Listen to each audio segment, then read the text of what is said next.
Operasyon ng LRT Line 1 palalawigin ng 30 minutes simula bukas March 26. Tuwing Lunes hanggang Biyernes 10:30 PM na ang last trip mula sa Dr. Santos northbound. Sa mga southbound 10:45 na ang last trip mula sa Fernando Poe Jr. Station. Kagabi nagsimula ng 1 oras na extension ng MRT-3.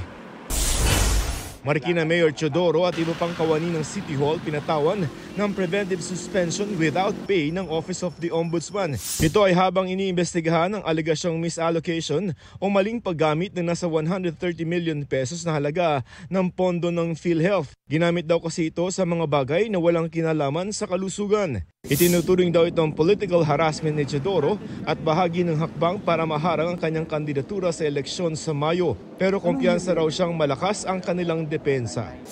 Joseph Morong, nagbabalita para sa GMA Integrated News. Huwag magpahuli sa mga balitang dapat niyong malaman.